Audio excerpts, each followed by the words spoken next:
might as well start off apparently with the best.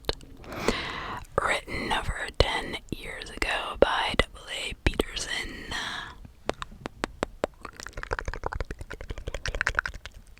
Not safe for work, by the way. The Pancake Family. Now, I've never heard of this, so we are both for a treat.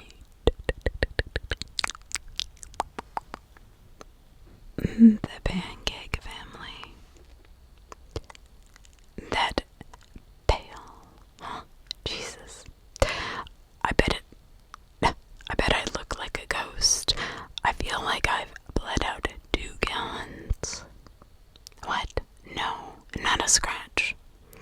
Sorry to ramble. It's just that I'm, what's the word for it? Detached. Strange feeling. Seen it enough times in the field. Sort of figured if I was going to experience it myself, then I would have experienced it by now. Hell of a thing. I feel like I'm floating outside my body. Just cut the cord and I'd float away. Did you see the crime scene? Don't look at the pictures. Don't even touch the file. You will thank me. I can't keep my knees from rattling. They just keep rattling away. Is that what? I don't know. I can't even speak. Is that why you're holding on to your coffee like that? I'm shaking the table, aren't I? Hold on a second. Let me look.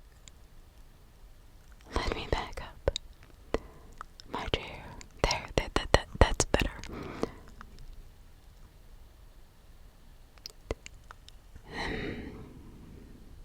Okay, look. We've got to go official now, Hob. Can you please confirm for the record that you're waiving your right to an attorney?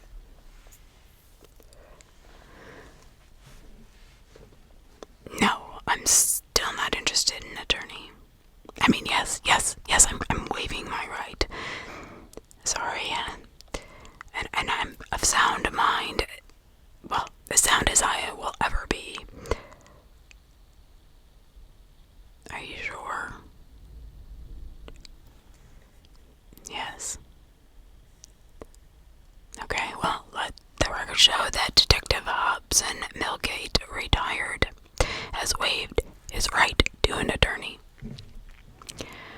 Are you ready to begin?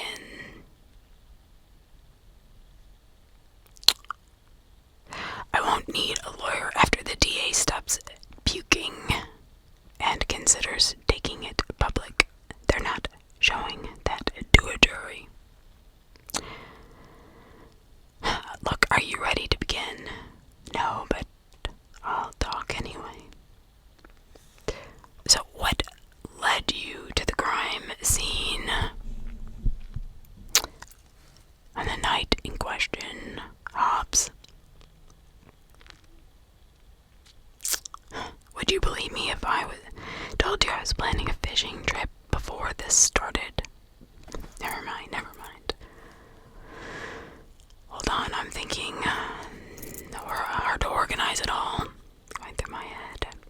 I've never been on this side of the interrogation table before. I guess it started with the reporter named Barner. Yeah, Barner, that's it. Or no, Bammer. She contacted me a week ago by email and claimed that she had new information on the Driscoll murders. I was the lead investigator. The case had grown unsolved for 20 years, cold as ice. Frankly, I thought it was all bullshit at first. You know how that can be. Most of the time even on purpose. Everyone thinks they know something that will crack open a case. Yeah, theories are easy when you don't have to check them against evidence. The murders. Yeah, the Driscoll murders were a big story around these parts. Lots of interest, lots of press over the years. I must have gone a couple hundred theories. When I retired, I handed the investigation to Detective Carroll, but I didn't want him to be bothered. I know he's busy, and with the recent gang activity, I figured I'd check it out as a courtesy. I wasn't expecting it to go anywhere, to be honest. I met her for lunch at Puryear's Cafe. Good-looking blonde gal, professional, so, well, she didn't fit the typical profile of a hoaxer or conspiracy theorist. Not that I put too much faith in profiles. She also might have been one of those crazy, creepy weirdos that get off on death. Who knows, really? God knows I've dealt with those, man. I still thought she might be pulling my leg, or maybe she had been fooled herself. Who knows? But it looked legit. It contained what appeared to be a confession by Driscoll. I mean, he wasn't a murderer, was he? I really do wish he had been, you know. It would have been so much better for everybody. Okay, can you please fill us in on the relevant details of the Driscoll case, please? Let's see, it would have been, 20 years ago now. Thinking of all those years, 20 goddamn years, that's a long time to be. Yes, look, take your time, Hobbs. Just take your time. Thanks. Look, the Driscolls were a family of 6 out in the suburbs. Upper middle class. Father was an attorney. Mother ran her own business selling pottery out of the house. 4 children at high school age and below. Good kids, on a roll. No criminal records really to speak of.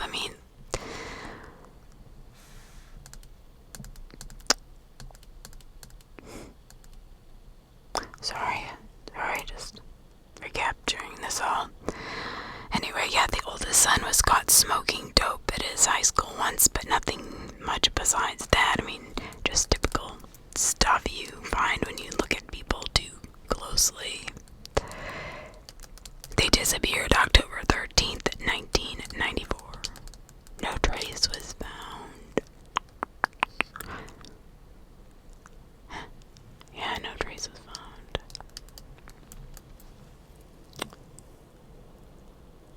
No one knew where they went.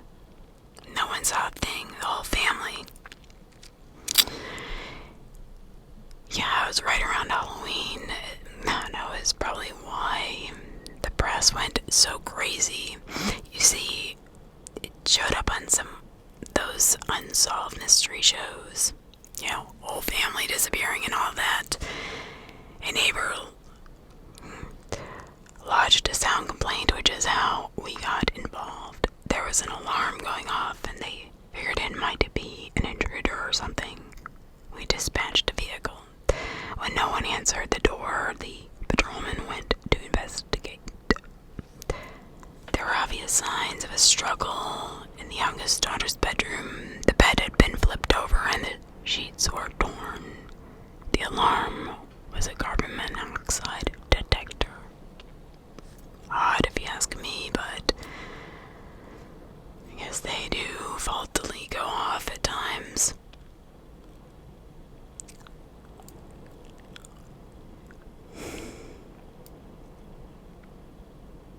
We found elevated concentrations of carbon monoxide in the fabric of all the We wouldn't have known to look without the alarm, but there was no carbon monoxide leak, in the bedspreads. Strange, right? No. The neighbor indicated the alarm had been sounding for over a day and he'd been unable to get anyone to answer the door during the time. We also found several aluminum canisters and some hoses in a dumpster a few blocks away. At the time, we assumed the Driscolls had been gassed and disposed of at different locations, expecting, of course, the daughter who woke up at the end and put up a struggle.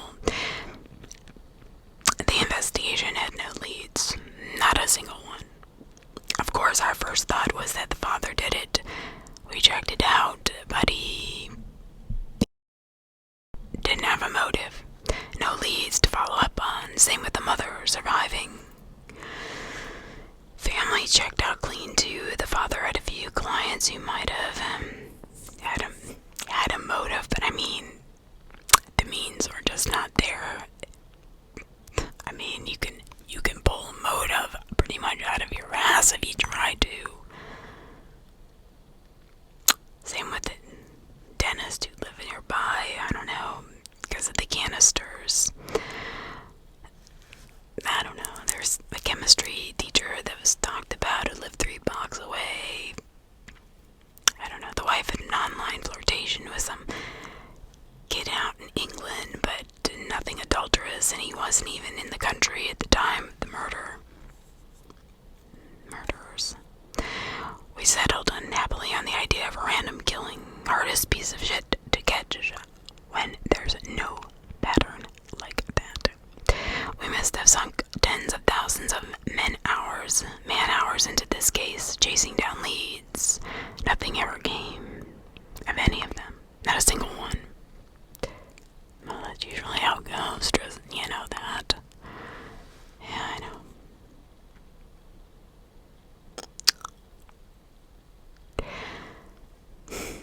No, we did track down the canisters. They were stolen from a laboratory 10 miles away. There were no security footage. We couldn't find any leads on the thief, and after 6 months with no repeat attacks, the investigation just went cold. I don't know, the Driscolls had been knocked out, abducted. Like I said, no one ever found the bodies. Who was to say they hadn't just run off?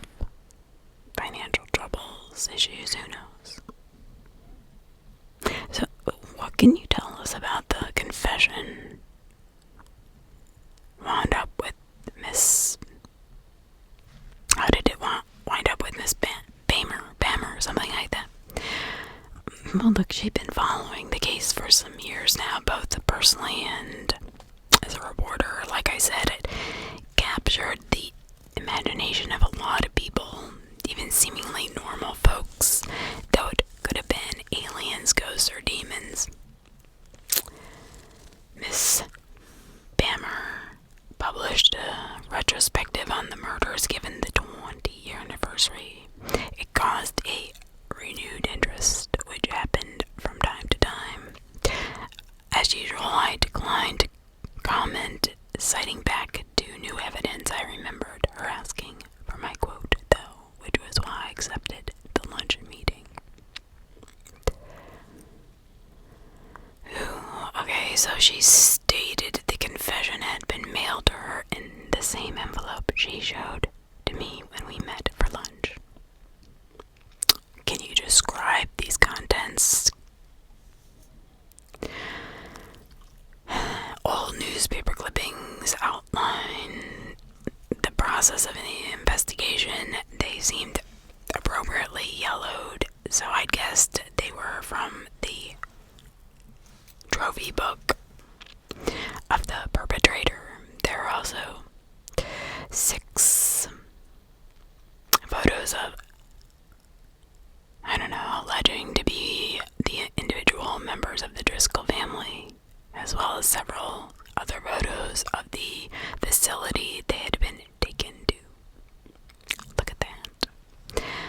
hands won't stop shaking. See, I'm trying hard as hell as I can to just keep them from shaking. I just can't make it happen.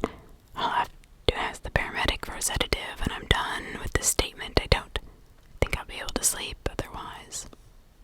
But I'm fine for now. I don't want anything to interfere with my recollection for your recording. Just carrying it around in my head is like... Sorry, I'll stay focused. I'm sorry. The photos were of the Driscoll family, of course. All the time I didn't know that. The photos had aged poorly and they could have been of anyone. I mean, it was very hard to distinguish the features. However, given the elaborate nature of the file, I figured it did warrant a further look. As to the confession letter, while it was brief, gave an address. That's the first thing I noticed. I couldn't locate the address online, which meant it had to be old. The confession letter said, "Stop printing lies. I never killed anyone. It just took a while to get them ready for breakfast." There was no signature. I just remembered something. God damn it. We got sent a breakfast menu. A month after the disappearance. Shit, someone had drawn a red circle around a picture of pancakes. The letter said they're not dead. They're getting ready for breakfast. We put it in the junk lead file. Oh God. Detective Millgates, do you need a moment? Oh God, oh my God, I could have. I should have known. We tried to track down that menu. We could never find out where it had even come from. It wasn't a local place. The identifying information had been cut out. I don't know what else we could have done. Dear God. Why did you decide to personally investigate the location mentioned in the letter? Sorry. I wanted to make sure it wasn't a hoax. I still wasn't convinced. I had 20 years of people sending me fake evidence. I guess maybe the case captured my imagination too. I always figured one day I'd think of something I'd overlooked and solve the whole thing. Felt unbelievable, actually, to have someone dump the answer in my lap. I don't know. I needed to see with my own two eyes. Miss Pammer had pinpointed the location with city records, but neither of us was sure if it was still there. It was an abandoned industrial building. The last time it had a valid mailing address was 50 years ago, 50. It might have caved in for all we knew. I think I also wanted to be the one to crack it, crack the case, whether or not it was dumped in my lap, the case that was hanging over my head for 20 years. Miss Pammer and I agreed to meet there the following morning. Can you describe the crime scene? Yes. It's an industrial building. As I stated, approximately 120 feet long, maybe 40 feet wide. It was a wooden structure, and at first the conditions seemed to match the neighboring buildings. However, I noticed the facade had been recently patched in a few locations. Further investigation also revealed that the entrance had been chained and locked. My understanding was that it used to be a sheet metal shop, at least. Excuse me, is there a garbage can? I might vomit. Thank you. Sorry. I thought it was empty. My stomach, I thought I was empty. I want to get this done with. Then I'm going to want this sedative. You see, I could smell something from inside the building very faintly. I figured that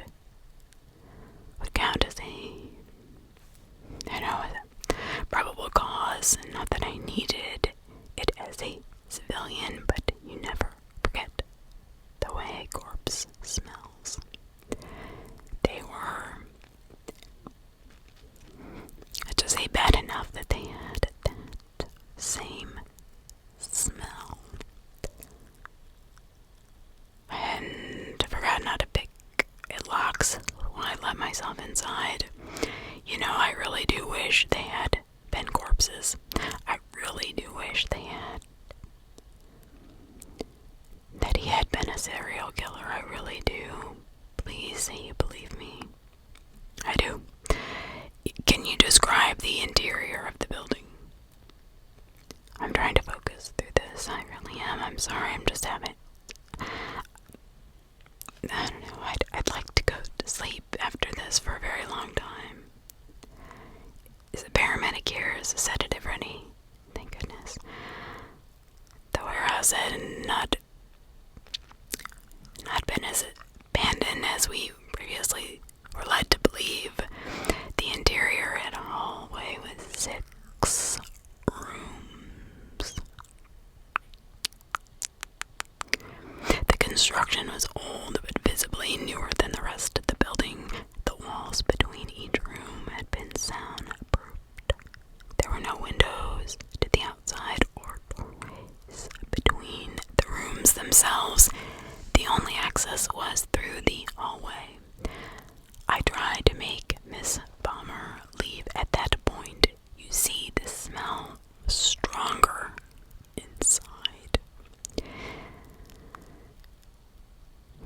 You could feel it. The smell, I mean, like a grit getting stuck in your nose, like bits of sand all over your skin. The rooms contained presses. Hydraulic presses, 4-foot by 8-foot custom presses. I couldn't figure out what they were at first because they were hovering over what looked like hospital beds.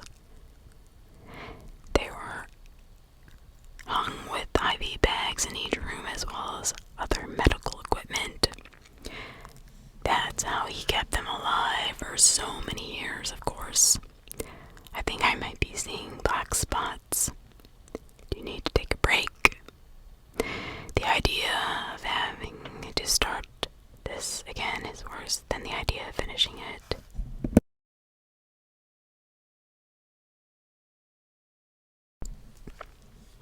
I understand. The building was obviously an active crime scene. I had no doubt at this point. I was in the lair of what I believed to be a serial killer. But he wasn't. I tried to tell Miss Palmer to leave several times. She refused on the grounds that it would not be right to leave me on my own. There wasn't much time to make an issue out of it. My opinion of her was that she was a bit nosy, but basically alright, and I didn't think she'd be a liability if she stayed. Out of my way, I had to make a judgment call as to whether or not I should proceed on my own in case the family was somehow impossibly still alive after all these years, and perhaps in danger, or if I should leave and call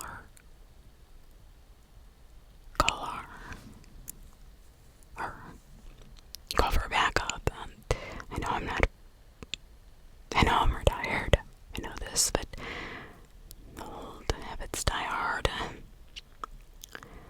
Sorry, I'm rambling. But neither of us could get cell service. It was then that I heard not even a gasp. It was like a gasp, but not really. I don't want to describe it any more than that. There was a sound. It drew my attention further on. I had to act. That's all that matters. There were some stairs at the very end of the warehouse, descending into a basement. I told Miss Bammer to remain behind and pulled my service revolver. I had a flashlight on my person as well and turned it on as I descended into the basement. The basement had been hand dug.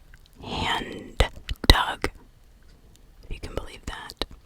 Hand dug.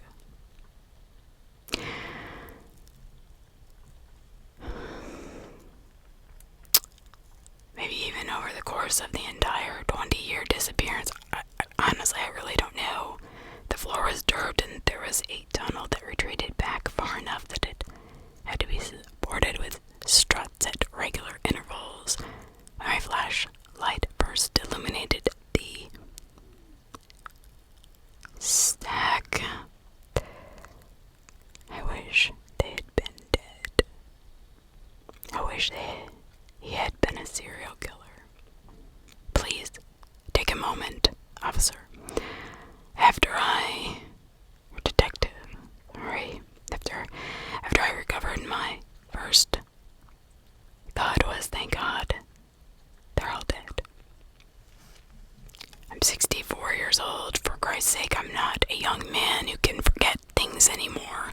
When you're young, you have the sense that you're invincible and that you're never gonna die. I don't have that to protect me anymore. Look at me whining when they had that done to them. It's my fault. I should have found them. I should have saved them. Damn it, somehow. I'm sorry, Hob. I gotta ask, can you describe the scene? Yeah, I can. I didn't know what I was looking at first. Hell, I still don't know what I was looking at. Well, it was a stack, maybe 2 feet thick. From the stink and coloring, it was obviously made of flesh. I thought maybe he'd hacked them up and stacked them up in pieces. That would have been bad enough. The first thing that alerted me to the truth was the eyeball. One eyeball. On top of the stack was a perfectly round eyeball in the middle of a socket that had been distorted to the size of a saucer. A saucer. That's when I realized what I was looking at. 20 goddamn years of torture. He had the entire Driscoll family under those presses for 20 years, keeping him alive on an IV drip, increasing the pressure on them so very slowly that their bodies had time to adapt until that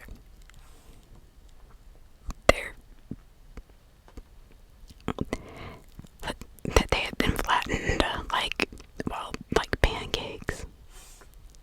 He squished them by about 1/4 of an inch every year for 20 years. Then he pulled them out when they were too broken and wretched to move without any chance of recovery and stacked them on top of each other.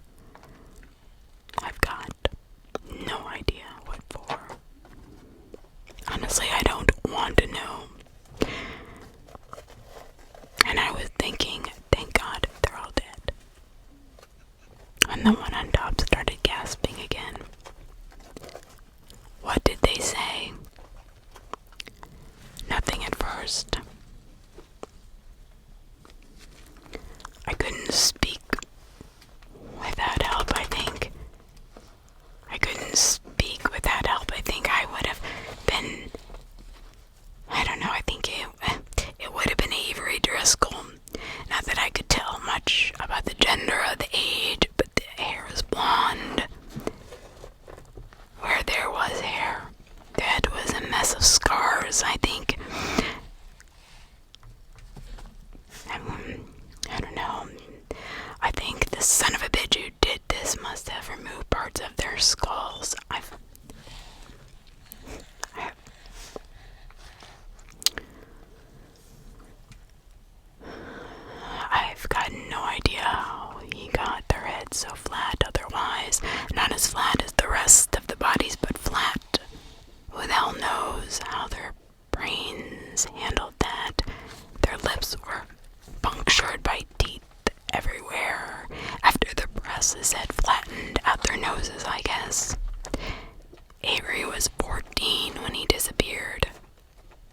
I've stopped shaking.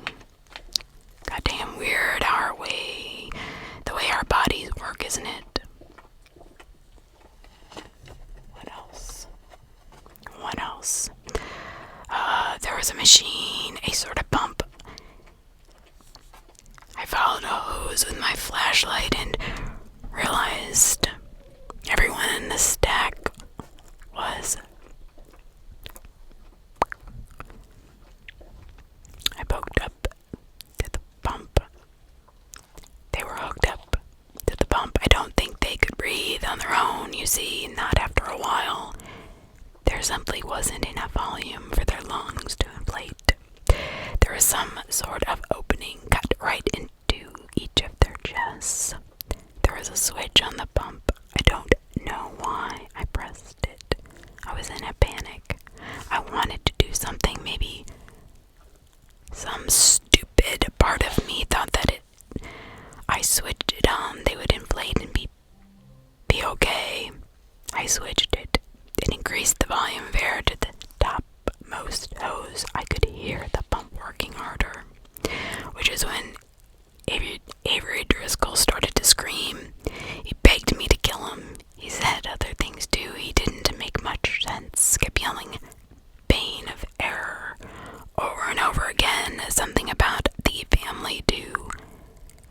Didn't understand it. He was in pain. I would hope he had gone insane several years previously. Oh my God. My thoughts exactly. I didn't know what to do. He wouldn't stop screaming. I believed he was convinced I was his torturer. A closer look at his eye revealed that it was mostly a mess of white scar tissue, and he was blind as a bat. You know, I spoke with some burn victims once. They told me that they managed to find meaning and purpose again after a while. I don't know how anyone in the Driscoll family could have done that. I stated my name. I told him I was a detective. I told him I was here to help. I repeated it over and over, knowing, of course, there's nothing that anyone anywhere could do to help. Miss Bamer arrived, drawn by the sound before she saw the stack. She told me that I had screamed and she had come to help, but I do not remember having done so. Nevertheless, she arrived. Then she saw the stack and screamed, but I was intent on Avery. He was able to hear. He became lucid for a few minutes. It was a strain to understand what he said, but I was never able to forget it. Please kill me, it hurts. I don't want to be a monster. Please kill me and tell my family I died long time ago. I do not know if they're looking for me. Don't let them know what happened to me. Please kill me. He could still cry, and he did, although his tear ducts were too deformed for it to be noticeable. I should have forced Miss Bamer to leave. This is the only action in the matter which I regret more than failing to solve the case 20 years ago, not just her own sake, but for what she did next. I don't think she could have unwound them any more deeply if she'd tried. She took away the last comfort of any them and in the stack had. You see, they had not been able to speak to one another for 20 years. She said, "That's all of them, isn't it? That's the entire Driscoll family. They're all alive and they're the whole family." For 20 years, each member of the Driscoll family had been unaware their fellow inmates were the other members of their family. They had been holding out hope their family was okay. All of them dreaming someone out there loved them and was free from suffering. Do you know what the screams of 6 people tortured over 2 decades smashed down to a width of 4 inches sounds like when they're all stacked on top of each other? It sounds like the gates of hell swinging open.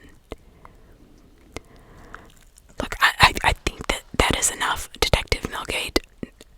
Not yet. Not yet, it's not. It was my mistake. I should have tried harder. Tracked down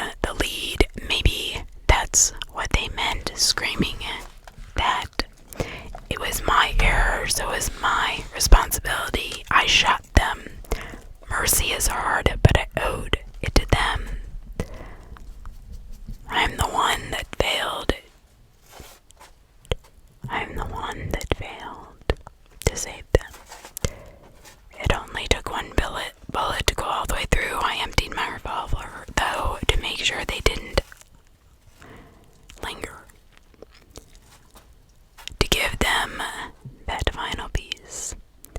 It was the only kindness I had to give them. We left and called for backup then. Neither Miss Mamer nor I wished to remain with the bodies. I elected not to follow the crime scene investigators back into the basement as I asked if I could make my statement and leave, and after one of them saw what I had seen, they agreed. I have my sedative now. Yes, of course. Thank you. Please show in the paramedic. I'll roll up my sleeves. My wife she has diabetes, so I'm well aware of the routine. Oh, and please make sure you have the same courtesy available for Miss Bamer. She seemed to have it worse than me, after all. Poor woman couldn't even throw up or cry. Of course. Do you know where she is now? She told the lead at the crime scene she was going home, but we have not been able to reach her. Did you try the paper? Which paper? The Daily World. Are you sure? There's no one by the last name of Bamer on the staff with the Daily World.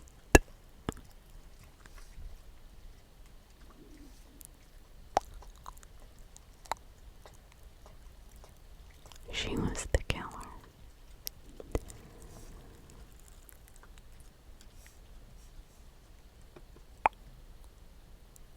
Story number 2.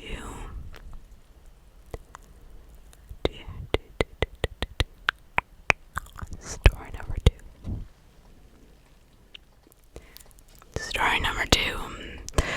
7 years ago, NG Garology, someone has made it an annual tradition to amputate a body part of my own.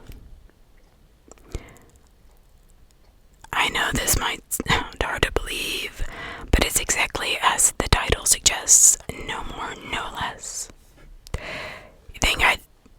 I think the most sensible thing to do is start from the beginning, so I'll do just that.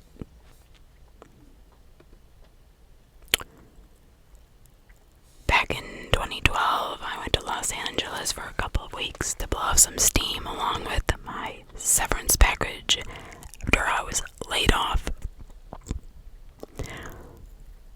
It was an absurd amount of money, but it was enough to have fun for a few days, which was all I wanted. I was staying at a casino, and one morning I woke up with what I initially assumed was just my hangover. I felt nauseous and slightly dazed, and it took a couple of minutes for my legs and arms to regain their normal levels of sensation. It's almost as if my body had slept for a really long time. Didn't take long before I realized I was missing a finger. Yes, my left index finger to be more precise. I started freaking out and panicking as my vision gradually turned to black, threatening to make me pass out at any given second. I didn't lose consciousness, but I still struggled as I looked all over the room for my missing finger. Something I was quick to notice was that there wasn't any blood at all. Matter of fact, none that I could see, at least. Of course, it could have been my drunken, drugged up, and panicked self that couldn't see or think straight. But the investigation confirmed it. Later on, no traces of blood were found, and the weapon object responsible for the deed was also missing. It appeared to be a clean cut, and the wound had somehow been cauterized. To me, it looked like the finger had simply fallen off. I know this makes no sense at all, but that was my train of thought. I mean, if you woke up one day missing a finger, you'd certainly look around first, right? So that's what I did. I eventually called for for help, and to say it was total shit show doesn't even come close. So many cops, casino security, noisy patrons trying to understand what the hell was going on. I didn't know what to say or even what to think. I was missing a fucking finger and had no idea how or why what happened. The cops didn't seem to care all that much. One of them implied something along the lines of me borrowing money from a loan shark or mob or something like that. Another one said, "It's just a finger. You should be grateful." I was disgusted beyond words, but before I got to defend myself from those accusations, everyone seemed to accept it as the truth. "When in Vegas, baby," someone said. I still filled a ton of paperwork out, but it was worthless in the end. No clues came up, and I could tell it was pointless to bother them at all. It was Vegas after all, right? What happens in Vegas stays in Vegas, and my finger sure as hell stayed there for all I know. I threatened to sue the hotel, and the guy in charge ended up giving me some hush money. I guess having your patrons lose body parts without a good enough reason would be bad for business. I would have thought. I think this goes without saying, but the whole ordeal and its aftermath sucked. Of course, there are things much different now in hindsight. Or things are much different now in hindsight, but with me not knowing at the time that it would become a regular thing, but even then it was enough to nearly ruin my life. I know it was just a finger, but how do you know? How do you come to terms with something like that? It's one thing to be involved in a freak accident or even a fight, but not only I did not know how I lost it, I did not know why or who wanted to do something like that to me. How do you explain that to friends and family? How do you even begin to wrap your head around something like that?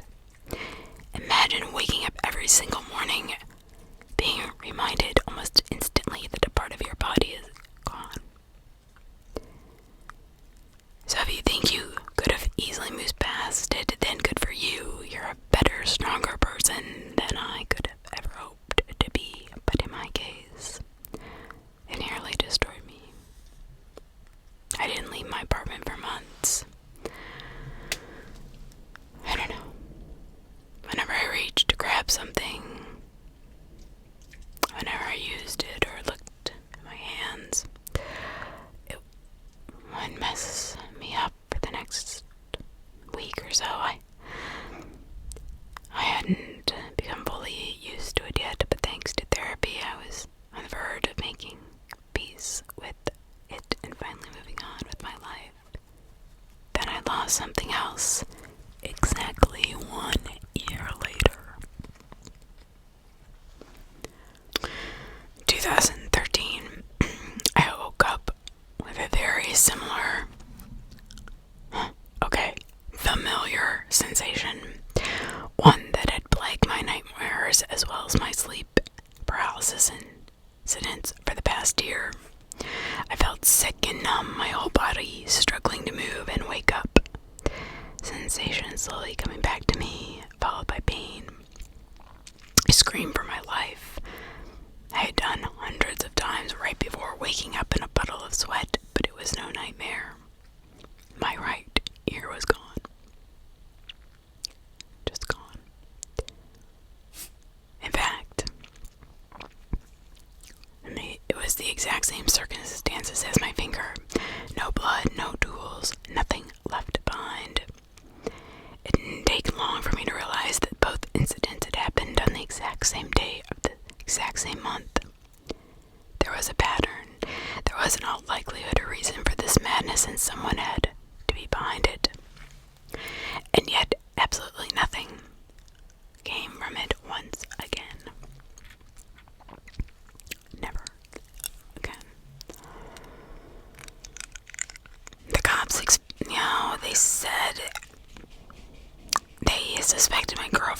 somewhere. How they got in, I don't know.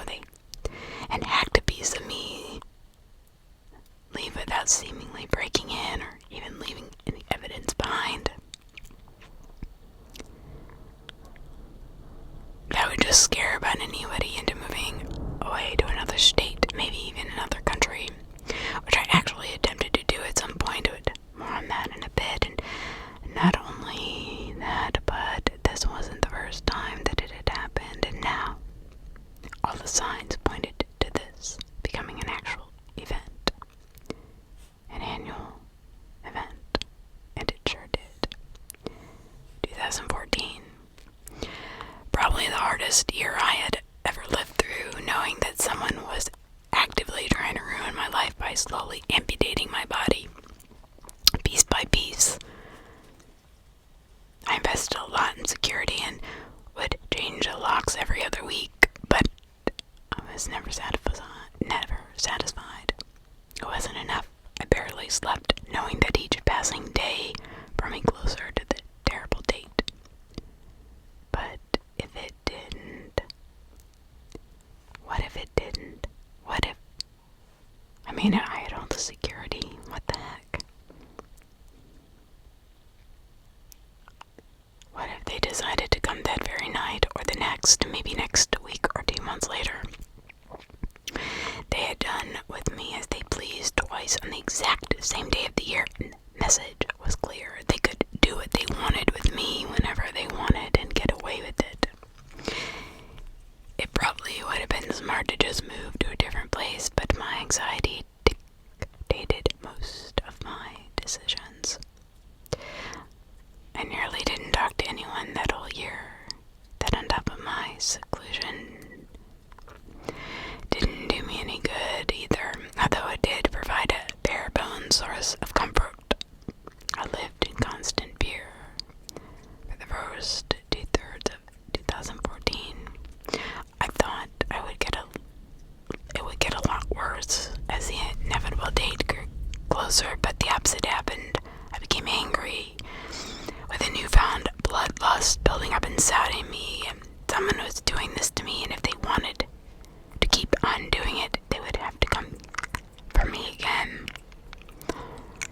Only this time I would be ready. I would be expecting them. They couldn't possibly get away with a third time, right?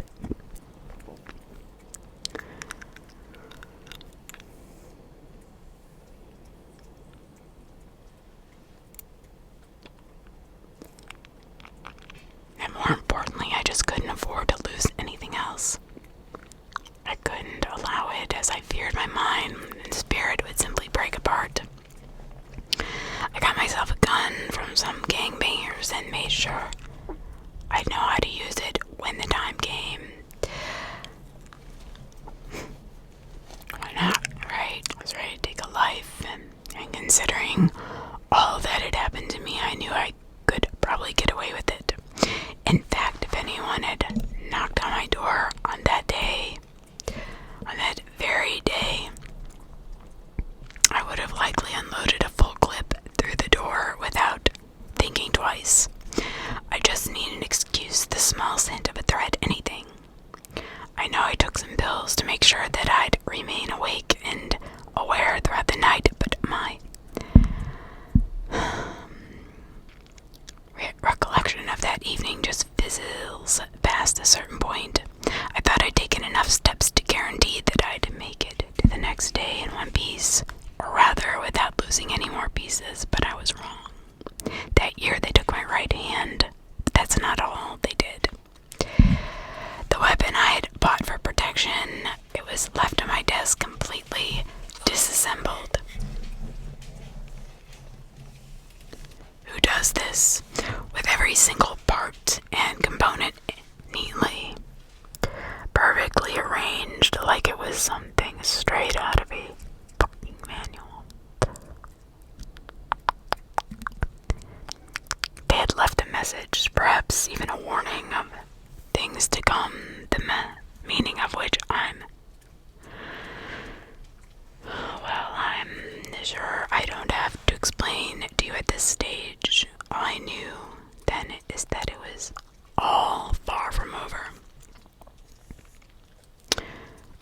as a shut-in had done me no good, so I had to radically change my approach if I hoped to change anything.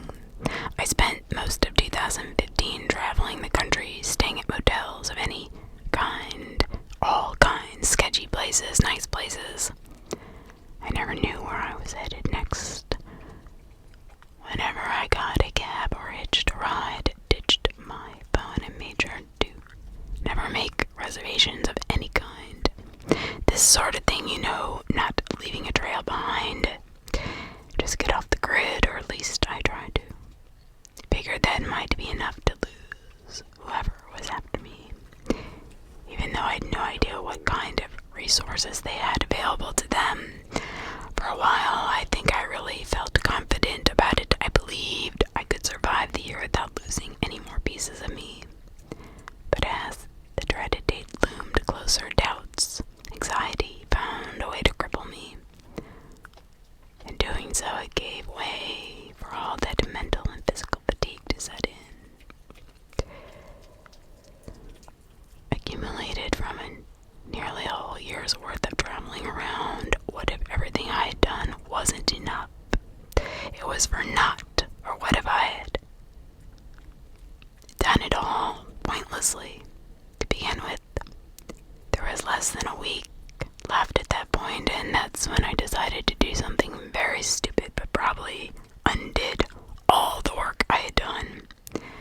I bought a laptop and used the dark web to hire someone to protect me. They took my money, but they never showed up. I lost my tongue that year.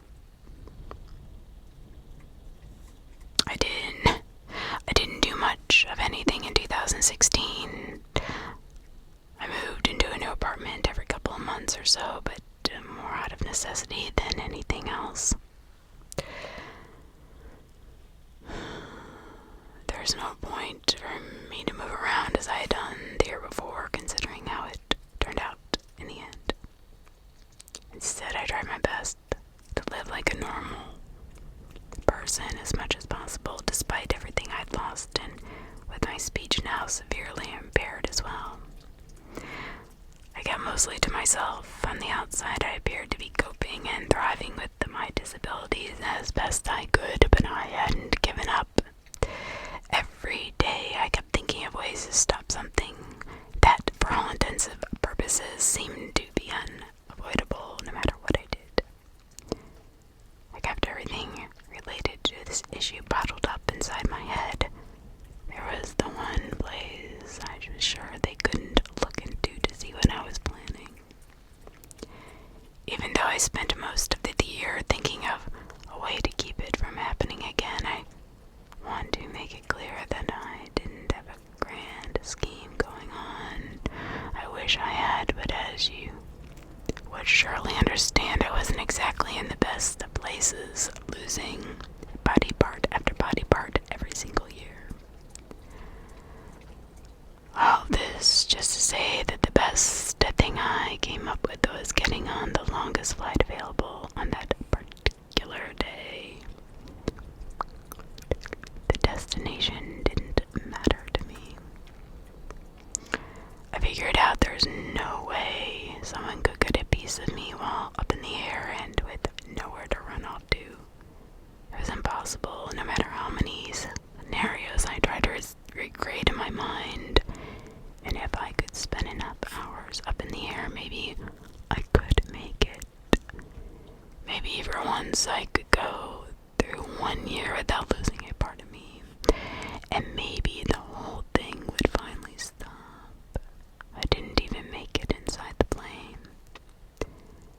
Airport security found me passed out inside the bathroom, missing my left foot. I gave up entirely after that. How could I not? When I asked for help, they took my tongue. When I tried to fly away, they took my foot, as if to say that I wasn't going anywhere. I didn't see the point to try and fight it any further. And even if I wanted to pursue some form of resistance, what could I ever attempt to achieve by myself? What could I ever hope to accomplish in the condition I was in, which only only worsened year after year. Nothing. There was nothing for me to do but accept it. Except that it would happen again and again and again. There's nothing I could do about it. So yeah, last year I didn't do anything extraordinary. I went to the movie theater in the afternoon, at dinner at the fanciest restaurant I could find, without a reservation, and went straight home. I didn't step pointing a gun at the door. I didn't bother with any last minute thinking that I knew wouldn't get me anywhere. I just went to bed and fell asleep, knowing that I'd wake up the following morning less of a man than I was the day before. I didn't do anything except leaving a handwritten note by my bedside. Why, was all I asked. Why was all I needed to know. I figured since I had accepted and stopped trying to fight it, that they would at least humor me. Why me? An answer was all I wanted, and it wasn't much to ask for considering everything that I had been through. I wasn't really sure what to expect, even if they were to leave me an answer, since nothing could possibly justify what had been done to me. I never did anything to anyone that could warrant this kind of vengeance. No crazy people in my life or insane ex-girlfriends, none at all. And if this had been a case of mistaken identity or misdirected revenge, I could never get any of it back. What's done is done, but I still had to know. I needed something to go on, no matter how insane or deluded it might be. I needed to know the reason behind the slow process that was progressively erasing my existence from the world. I woke up missing an eye, and all I got was a following response. Left on the same piece of paper, it said, "Why not?" That brings us to now. I know there might have been other things I could have done, other actions I could have taken, but when they left my gun completely disassembled, or even when they answered my note, I could have asked the cops to look for fingerprints or some kind of evidence, but I didn't. I don't know, I didn't think anything would come from it. No, they wouldn't be so methodical and relentless unless they had no reason to believe that they would be caught. I know it's dumb to think like this, but I knew in my gut it was pointless to dwell on it. I understand that I likely committed some very dumb mistakes, I get that. I had no one to ask for help, and even if I did, my heightened paranoia would have made me believe otherwise. Yeah, I lived in constant fear and apprehension. Please understand that things went down the only way they could have because of the bad place I was put into, both physically and mentally, and please understand that I'm not here to ask for your help. As I said, I've already made my peace with it, and don't mean to trouble any of you in trying to come up with a scheme or a plan or to make this stop once and for all.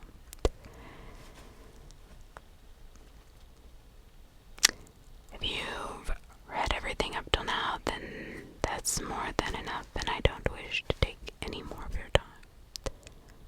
Thank you, truly.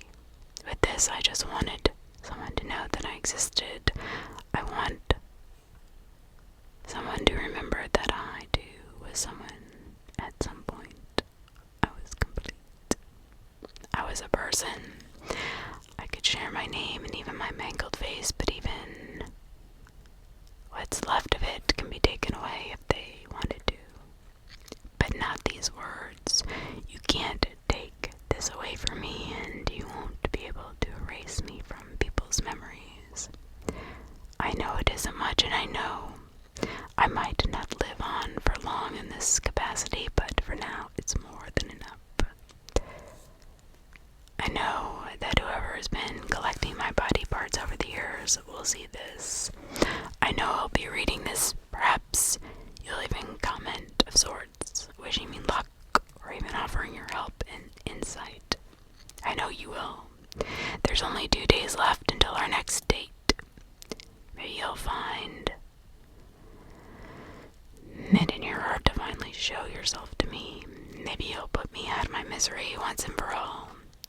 I considered doing it to myself plenty of times, but you've been through all of this trouble already. I figured I might as well wait for you to wrap it up. I wouldn't want to ruin your fun, and I do get some form of twisted satisfaction out of it by knowing that you'll always have to come back for more. You're not done yet, are you? And to tell you the truth, I'm actually quite excited for once. This is pretty much the only thing I have to look forward to at this point. And who knows?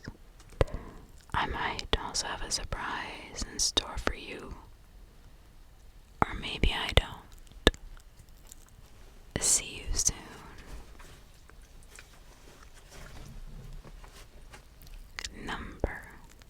Number 3, you are bringing it down a notch, making it a little darker in here.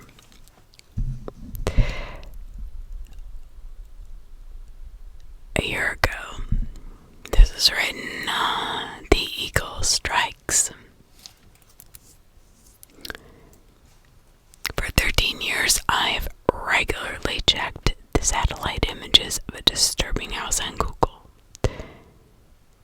I'm not going to tell you where to look. Unless you want something terrifying to look back at you. When I first spotted the house in 2012, however, it wasn't disturbing at all. It was curious.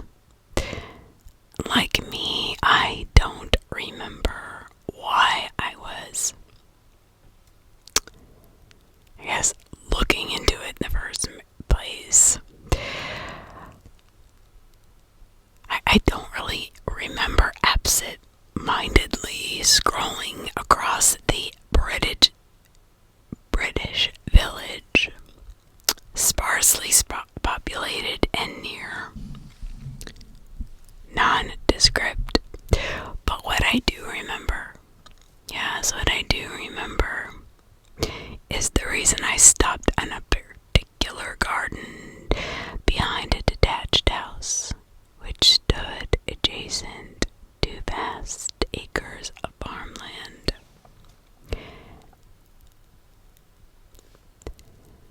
A long T-shaped shadow was painting the lawn. It looked to my eyes like an oversized scarecrow. I don't know. Not really familiar with this stump. For the sake of visibility, most satellite images are snapped when the sun is at its highest, meaning shadows are at their shortest. You'll rarely see people walking out and about, and if you do, their shades won't give them away. It could have been a person standing with their arms outstretched, I guess. Then again, something about my scarecrow hypothesis didn't sit well either. In any case, I was a teenager at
incapacitating my thought process. It wasn't until 2019 that my friend brought up the intriguing house again. So we Googled it once more. And again, the garden had changed. The second shadow had grown to the height of the first. Odd. Very odd. I would think, I don't know, I mean, I'm not a mapographer. Something about the oddness of it left me, for the first time in 7 years, quite afraid. I saw in his wide eyes that Oliver felt the same. He quickly played off his discomfort, but I noted his momentary lapse of cool-headedness, noted the hesitation which had preceded his tilted, unnatural laugh. I just don't quite understand why we're both so afraid of two shadows. Silly. The baby scarecrow is all grown up, he said, joking. I didn't respond. 30 seconds later, Oliver held up his phone, displaying Google Maps, and said, 52 minutes. I clocked the blue line dotting a route from his apartment to the countryside, nearly half an hour away, and I raised an eyebrow. You are not serious, are you? I am, he insisted. We've been talking about this house for years. I mean, years. Don't you want to know what is in the back garden? I shook my head.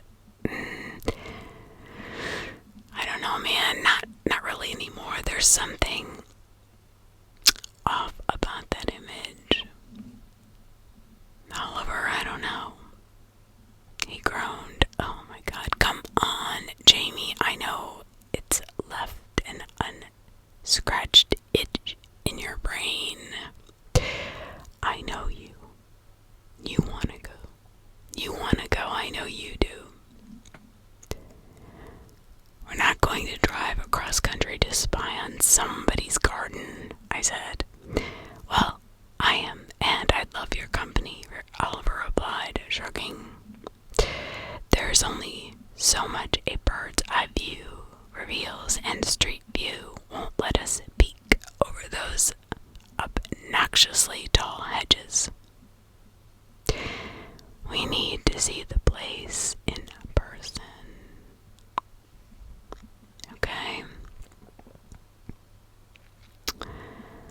I feel as though I may have stepped out of my body for an hour or so. Let someone else take the reins, for I only realized that I'd been coaxed into accompanying my friend as his car rolled to a stop outside that famous house. Well, famous to us from Google Maps. No longer seen as a flat roof and garden from a bird's eye view, but as a three-dimensional, horribly real structure. The unassuming red-bricked residence was surrounded by 8 feet tall hedges. Countryside and silence. There had been other cottages dotted along the winding country lanes here and there, but they did not cut through the area's oppressive, all-consuming silence. Something about seeing the property in the flesh left my hairs tingling on end.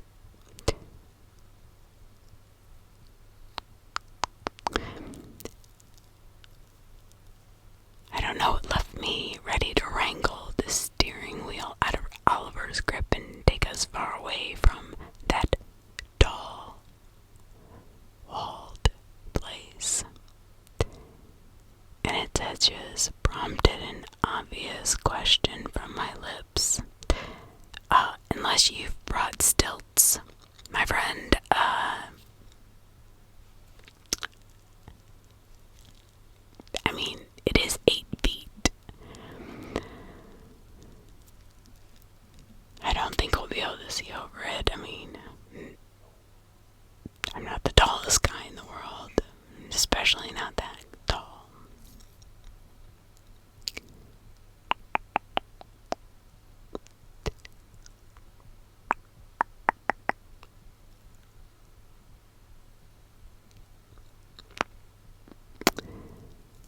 And it just prompted an obvious question.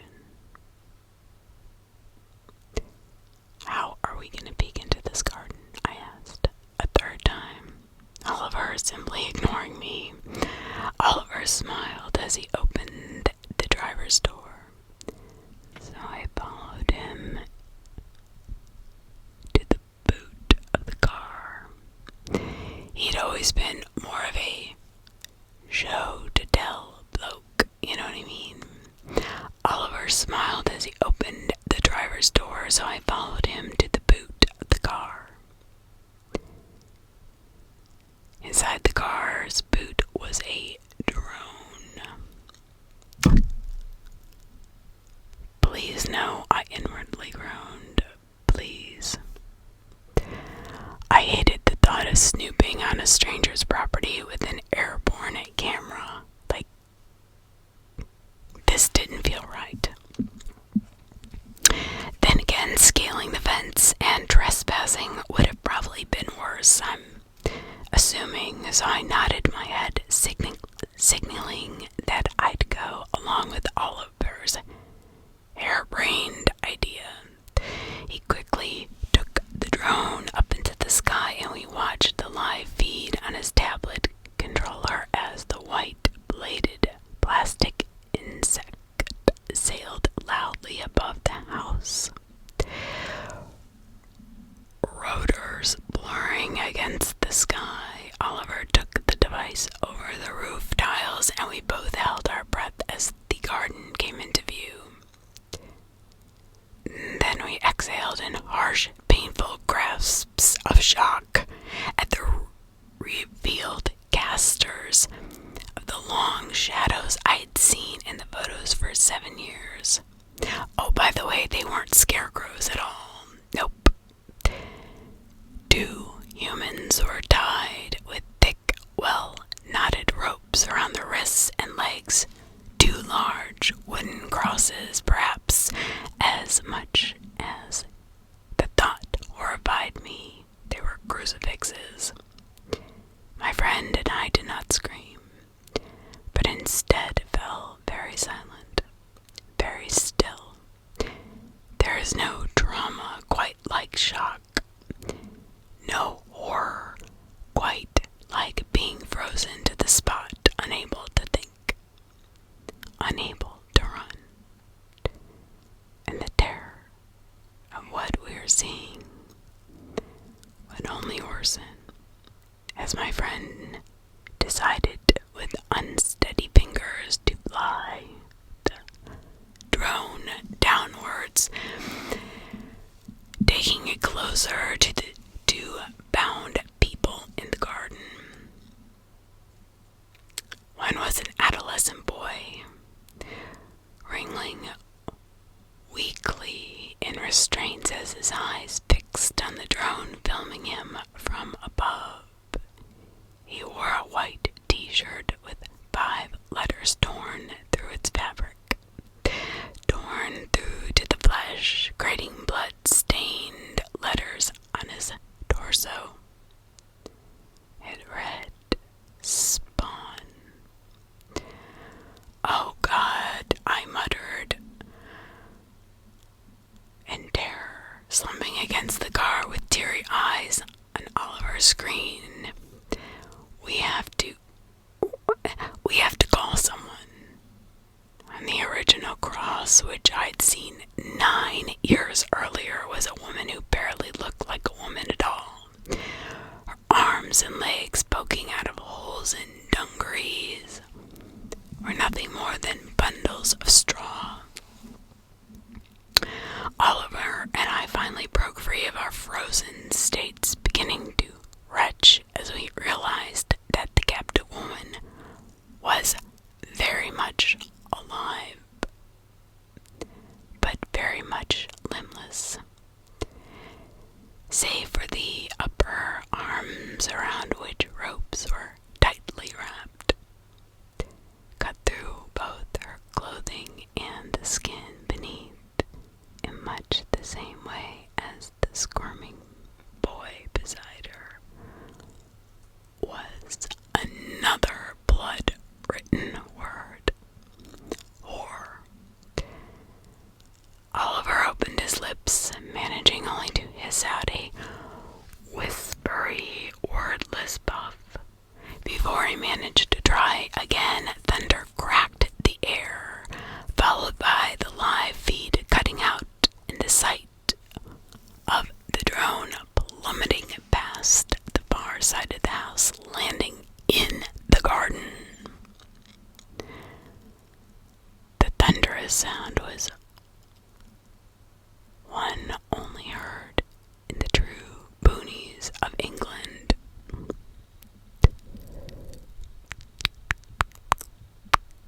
A gunshot. And moments later, my eyes caught the silhouette of a broad, bulky man behind the paper-thin curtains of the house's upstairs window. The drapes parted, and then out peeked a double-barreled instrument, and a hand reaching for the window's latch. I screamed in fear at Oliver, "Move!" As clamored in the car, the sound of plastic squeaking filled my ears. I didn't have to look up to know what would be pointing at us from the window. The open window. Oliver floored the accelerator, and I half expected his side window to suddenly shatter. Expected my best friend's body to collapse in a pool of blood against the steering wheel. However, there came no gunfire. We drove away. What in the... Oliver bellowed minutes later, spittle and tears and snot flying from his horrified face. I managed only to sob in response. My friend pulled into a petrol station 20 minutes later, and whilst I said that we would never go back there again, we did need to phone the police. He claimed that we should go back to the house first, that we should be brave. Oliver was worried that the homeowner had chosen not to follow us because he had needed to dispose of all the evidence.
claim seriously and searched for the homeowner's property. However, as Oliver appeared, the responding officers found nothing in the stranger's garden. No crucified straw-stuffed victims, no carcass of a drone, no shotgun shell, nothing to validate my tall tale. As all was a tall tale, a fib, a lie. What was it? There was nothing to validate. The homeowner, a man named Mr. Tomlinson, told the police that he had seen neither a drone nor two men outside his property. Showed the police the satellite image on Google Maps, and Mr. Tomlinson simply laughed. He said that the image was at least a year out of date, and that he had gotten rid of those statues months earlier. Yes, statues. Apparently, this was a sufficient explanation for the police. Obviously, there are plenty of ways to corroborate my story. The police checked the surveillance footage at the petrol station, saw Oliver and I standing by the pumps, then saw him drive away whilst I was at the shop paying for gas. See, I protested.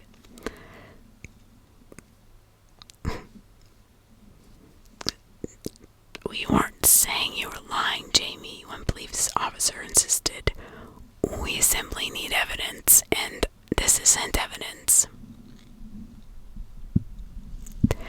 I pointed to the screen. There is your evidence. We drove out there together, and now he's gone. Look, this was only a few hours ago. The two of you were clearly arguing.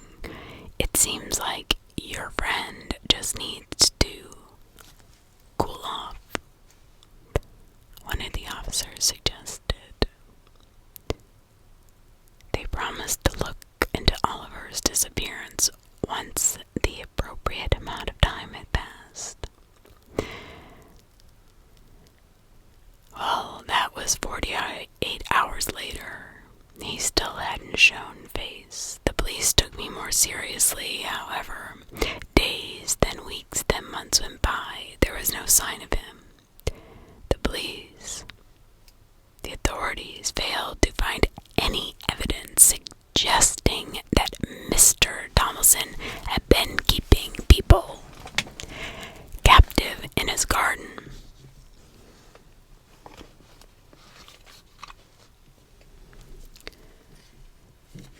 Okay.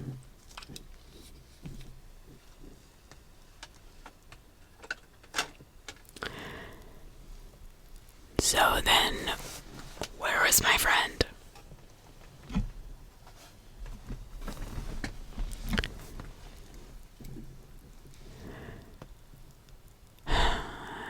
It was frustrating because the authorities, they didn't not only find any evidence suggesting that he'd been keeping people captive, but no evidence of prisoners like my friend on his property. Then came the pandemic. Yeah, you know, the world had bigger problems. Nobody believed my story, no matter how many times I talked about the Google Maps image and the drone and what the two of us had seen. Eventually, I researched the area surrounding Mr. Tomlinson's house, an area including surrounding hamlets and farms, all forming a tightly knit community. From news articles, I learned that a woman and a farmer went missing in 2011, and that got me thinking. So I managed to infiltrate a Facebook group for the local area, pretending that I'd bought a property in the area. They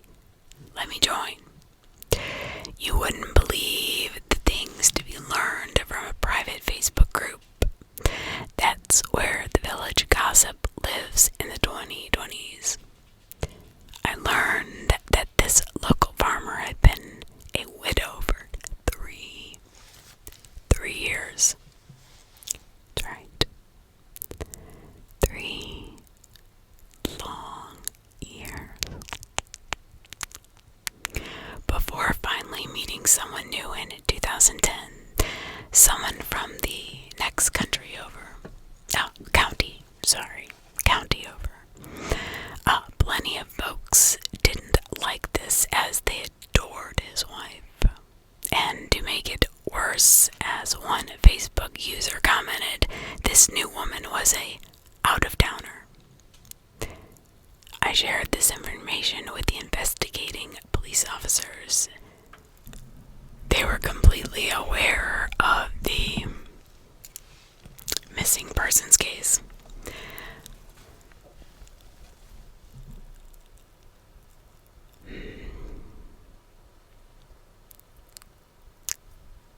And basically,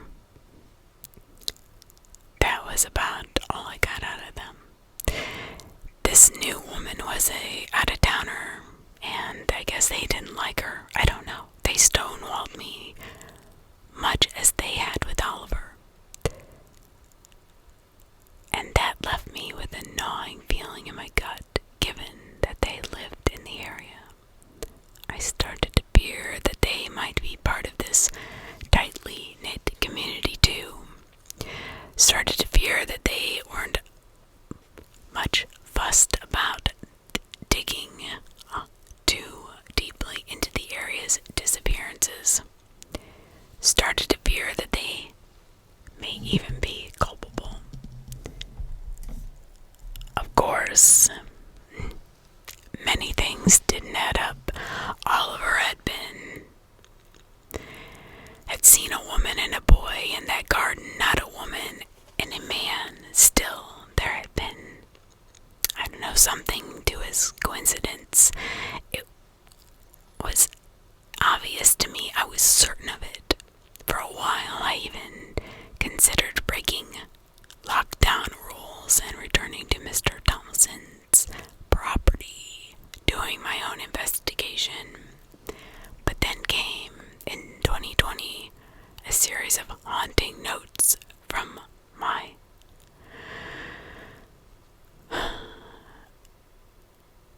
through my letterbox from whoever I watch too, they said. Nobody will ever find them. Don't come back. You'll become the fourth.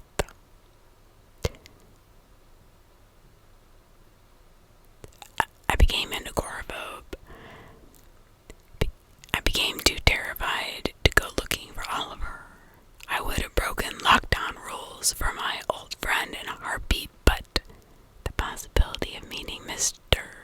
Thompson again, the haunting man who nearly killed us from his window, was a nightmare too great for me to bear. Call me a coward if you must, but ask yourself what you would have done in the situation. Every day I check my window, expecting to see that stranger watching me from the driveway or the back garden.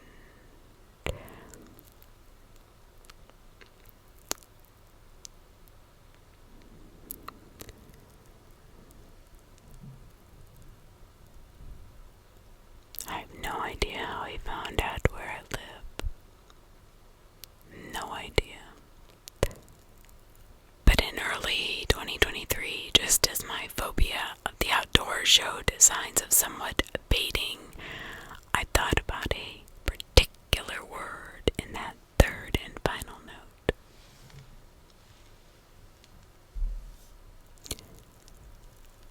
Fourth.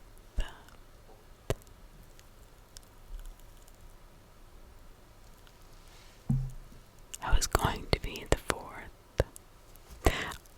I previously thought it was a misspelling. I assumed assumed Mr. Tomlinson intended to write, "You'll come forth." But a new possibility popped into my head when I returned to Google Maps once again. The last vestige of hope abandoned my body, and I dreaded over, and it took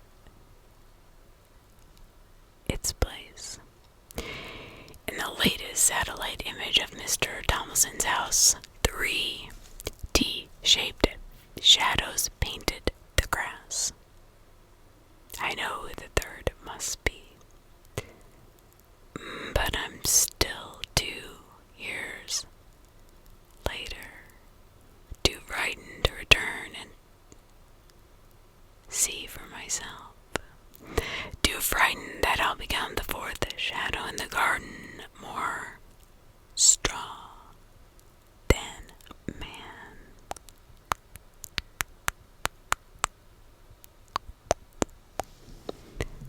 Number 4.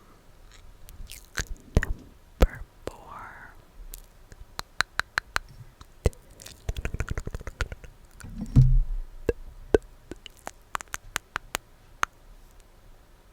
Number 4.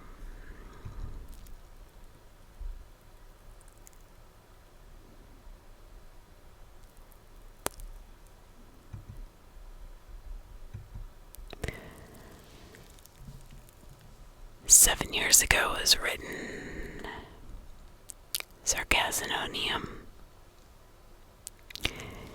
If you're armed and at the Glenmont Metro, please shoot me. Just do it. Make it a headshot. Shoot me in the temple, aiming slightly downwards.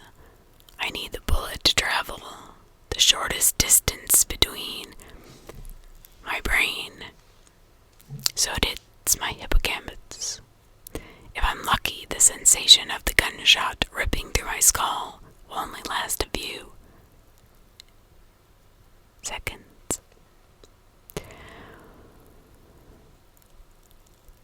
As awful as this sounds, you'll be doing me an enormous favor. Death by headshot as soon as possible is vastly better than the alternative. My ordeal started over 10,000 years ago at 10:15 this morning. I earned extra money by participating in, drug trials. I'm a so-called health subject, quote-unquote, who takes experimental drugs to help assess side effects. Once it was a kidney drug. A few times it's been something for blood pressure or cholesterol. But this morning they told me the drug I took was a psychoactive substance intended to accelerate brain function. None of the drugs I had tested so far had ever done anything for me in the recreational sense. In other words, none of the drugs I've tested had given me a killer buzz or mellowed me out or anything like that. Maybe I've always ended up the placebo group, but nothing I've tested affected me at all.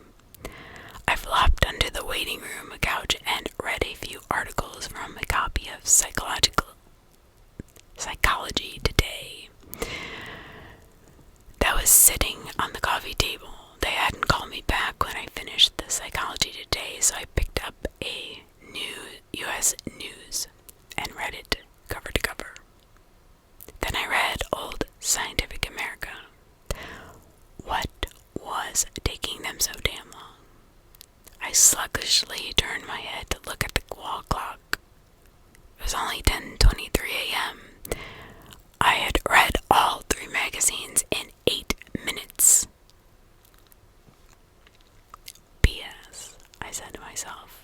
I remember thinking this is going to be a long day, and I was right.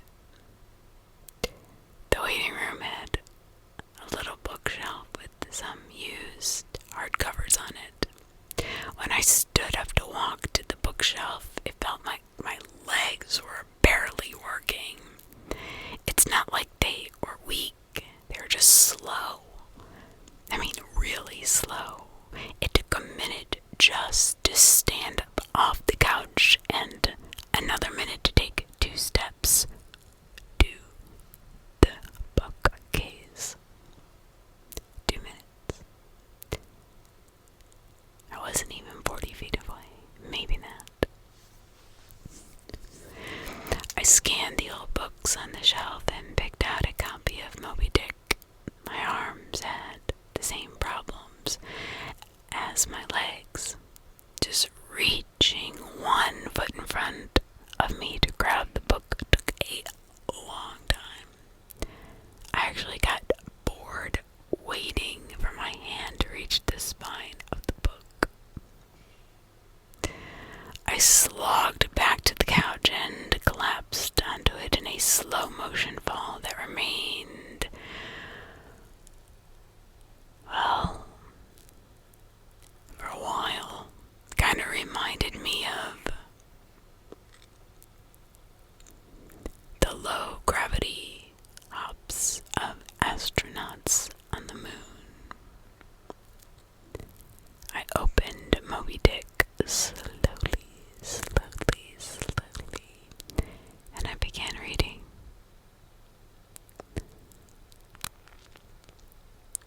I started with Call Me Ishmael and got as far as Ahab throwing his pipe into the sea, which was all the way to the friggin' chapter 30 before they called me back.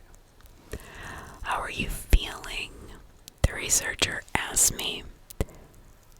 I feel slow, I said.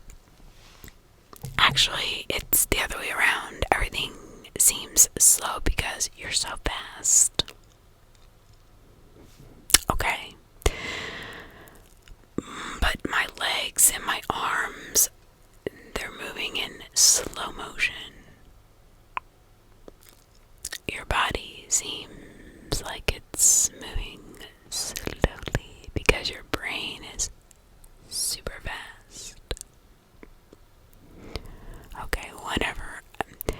Your brain is running 10 or 20 times faster than normal. You are thinking and perceiving reality as an accelerated pace, but your body is still constrained by the laws of biometrics. Frankly, you're moving much faster than a normal person. She pantomimed a jogging motion. But your brain is running so much faster right now that even your fastest walk seems very slow to you. I thought about my slow motion flop onto the waiting room couch.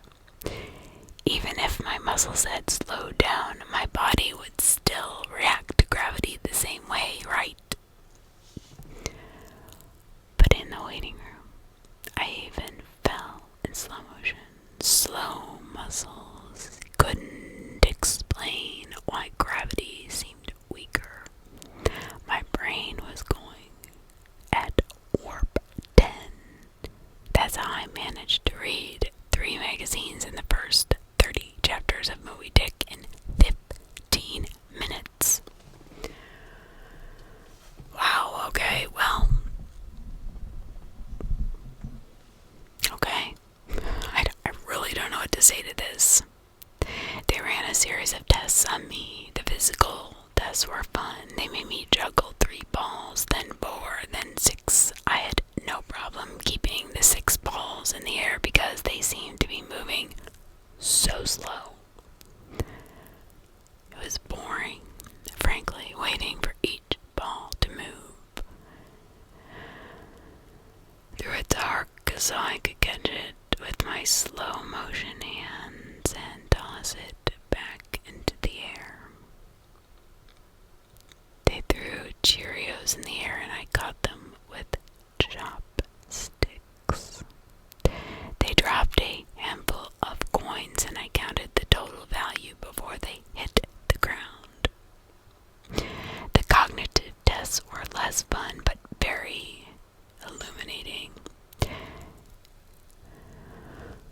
Finish a 50-word word search, 3 seconds. Solve an intricate maze drawn onto a poster-size paper, 2 seconds. View a slideshow projected at 10 images per second and answer detailed questions about what I saw. 95% correct. They told me I measured over 250 on the Knopf scale. Not sure what that is, but apparently that's deep into the superhuman range of thinking speeds. Then they sent me home. It'll wear off in a few hours, they said, which will seem like days to you. Try to use the residual effects to get some work done, catch up on work emails while you're still in high-speed mode. The ride home was horrible. It was only 3 metro stops, and in real-world time, it took 35 minutes. But in my drug-accelerated mind, it felt like days. Days, I say. Just walking out of the medical research suite to the elevator seemed like it took an hour. That would be horrible. I sprinted out of the office, willing my legs to push me faster, but the laws of biometrics held me prisoner. As accelerated as my brain was, I couldn't do anything to make my legs work faster. The huge disconnect between my body and mind made it extremely difficult to judge how and when to slow down, turn, or rotate my body.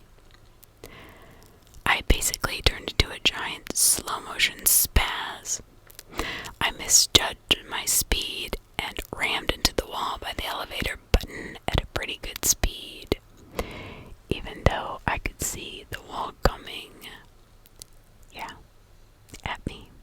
I could not make my finger outstretched to hit the elevator button move away fast enough, and I jammed it against the wall really hard.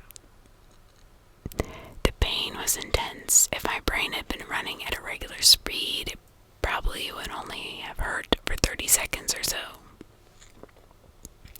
But in my accelerated state, the intense pain seemed to last for half an hour, 45 minutes maybe. The elevator ride was just as bad. It felt like I spent 4 to 5 hours descending 7 floors. The intense pain seemed to last for an hour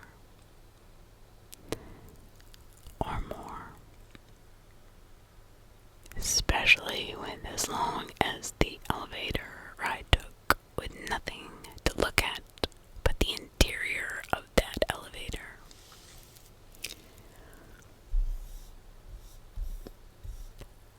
I sprinted to the metro station. I have to admit this part was almost fun, even though my body moved at what seemed to me like super slow speed. I could still carefully choose how and where to place my feet, swing my arms, turn my torso.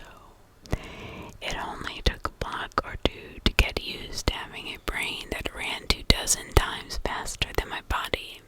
Then I basically sprint danced the rest of the way, twisting and juking between people on the sidewalk, dodging moving cars within inches. In my mind, minutes of clearance. I spent an hour in my time frame descending into the subway and running to the platform. Endless, tedious waiting the 6 minutes for the red line train to arrive, although there was more to look at on the metro platform than inside the elevator. Still, it was intensely boring. I should have stolen that copy of Moby Dick, to be quite honest. The red line train roared into the station in slow motion. The normally high-pitched squeal of its brakes was frequently shifted by my mid-speed mind to a long, low tone, like a monotone tuba solo.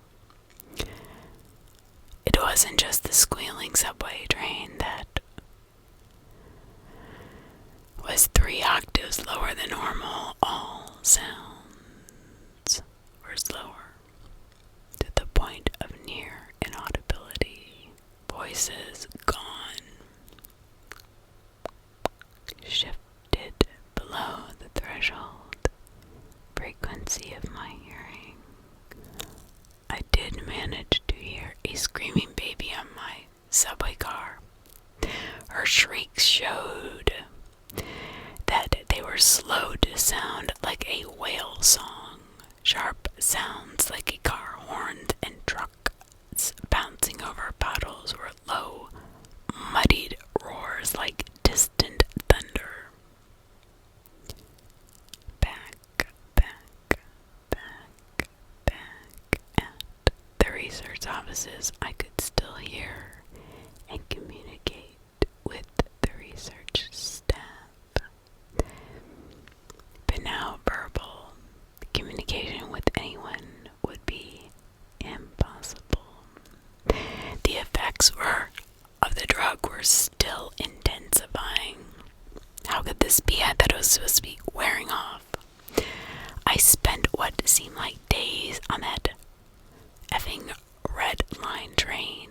Days, listening to the whale song of the screaming baby and the tuba solo of the brakes, where ordinary voices were frequencies shifted out of my audio range. Smells didn't seem to be affected, though. I never became nose blind to body odor, the stench of the train's brakes, and melange of parts and other smells wafting through the metro car.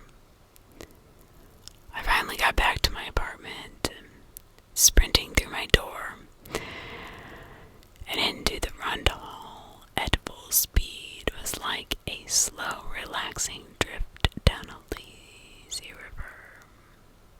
I was relieved to be home. At least I had stuff I could do there. I picked up a book I was reading, 100 Years of Solitude, and finished it, ironically. Despite turning the page so quickly that I tore many of them, it seemed like most of the time I spent finishing the book was spent on page turning and not actually reading. 3 minutes had passed since I got home. 3 agonizing minutes. I tried surfing the internet. My God, it takes a long time for computers to boot these days. But it was too frustratingly slow. Hours seemingly to load each new page in a fraction of a second to read it. 100 articles in my newsfeed read in just 3 more minutes. Done. That's it. I dipped into my pile of yet to be read books and finished 2 more. 4 more minutes had passed. I decided to try to sleep off the remaining effects of the drug. Unfortunately, whatever part of my mind is responsible for perception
before giving up. Sleep would not come. I was facing what was going to feel like days or maybe even weeks of being trapped in a slow motion prison. So I took an Ambien.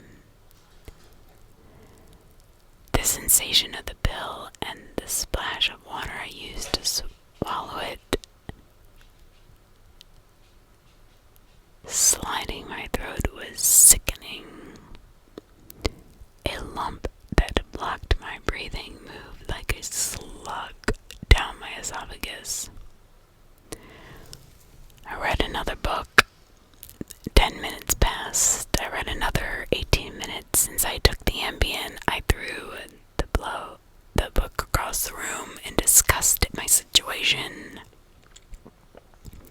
The book slowly pirouetted and spun through the air like a leaf blowing in the breeze.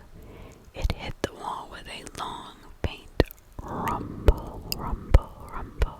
The only sound I had heard for what seemed like hours, then drifted to the floor like a flip-flop, sinking in a swimming pool.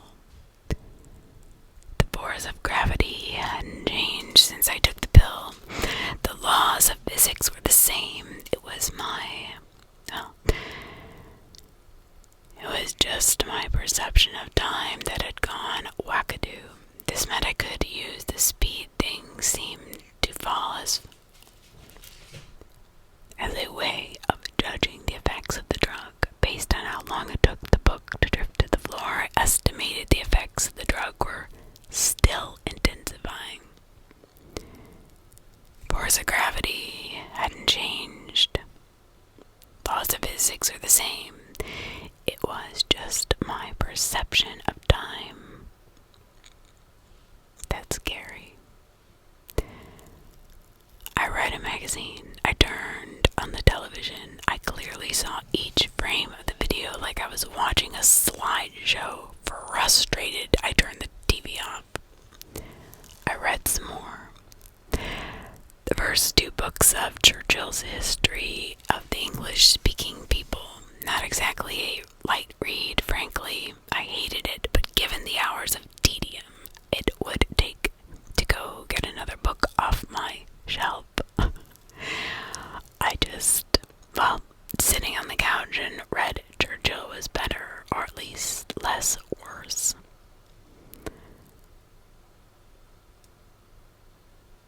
It had now been 35 minutes since I took the Ambien. I laid down on the couch and closed my eyes. Time passed.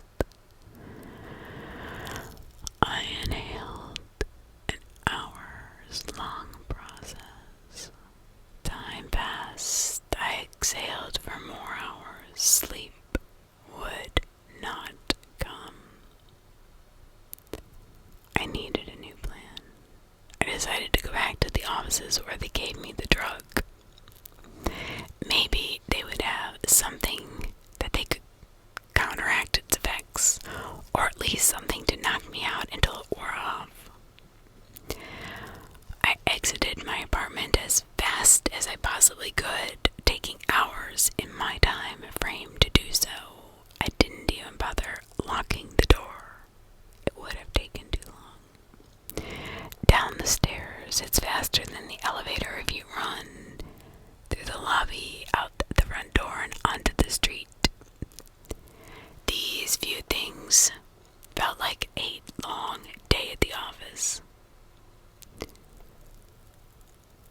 Sprinting down the street, dancing, weaving between pedestrians with what must have looked to them like Superman dexterity. Down the first flight of stairs at the metro, across the landing, another hour, then onto the second flight of stairs.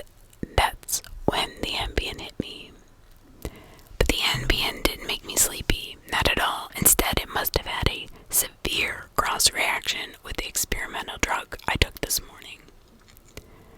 I was bounding down the second flight of stairs, moving in slow motion, but still making perceptible progress.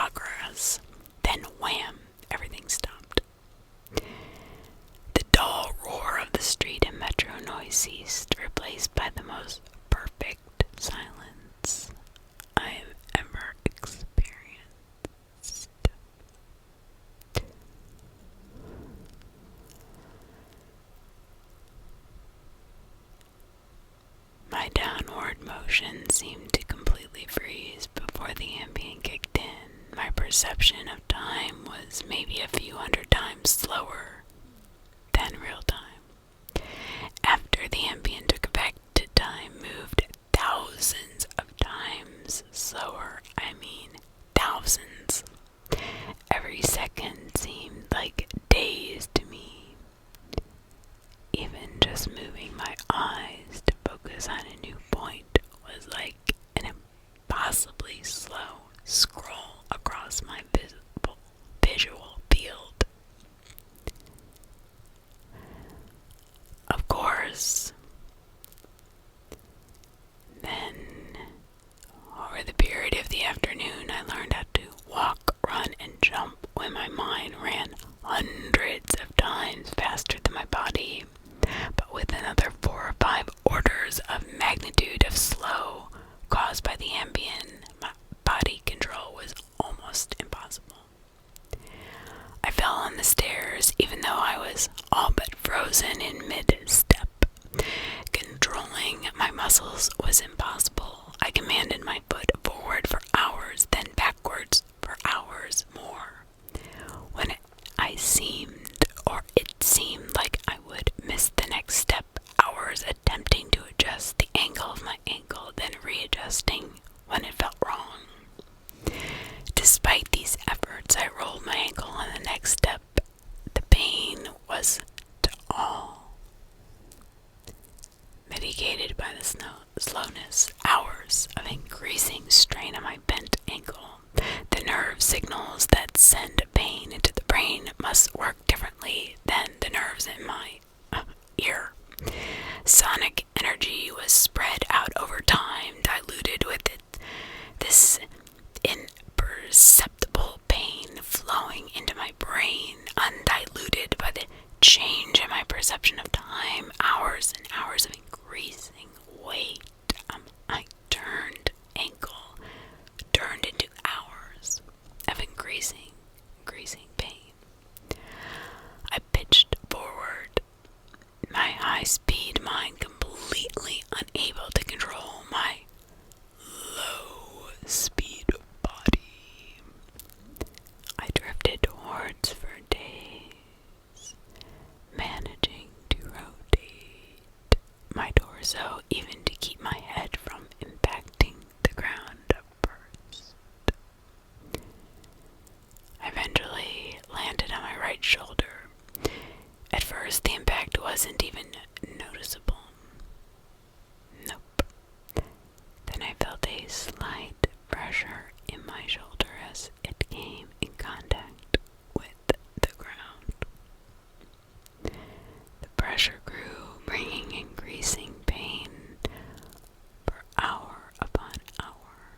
My shoulder finally gave out, popping out of its socket with an endless sickening tug. I came to a stop days later, crumbled on the ground, staring at the ceiling, the pain in my shoulder still screaming with the intensity of a fresh, violent injury.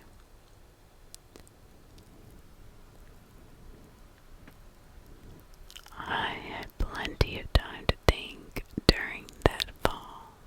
If every second seemed like days to me, then each minute of real-world time would be like years. Can you imagine? Even if the drug cleared out of my system in the next 2 or 3 hours, this nightmare would seem to last for centuries. By the time I hit the ground, I had a plan. I would somehow get to the platform and throw myself in front of a train. I twisted onto my hands and knees, days of my dislocated shoulder crying for relief. I misjudged my rotation and rolled on my back. Collapsing onto my face, I tried to figure out how to control a body that moves slower than grass grew. Weeks of effort were finally rewarded with success. I stabilized on my hands and knees. If I was just getting on all fours, was this difficult? I figured that walking or running was completely out of the question.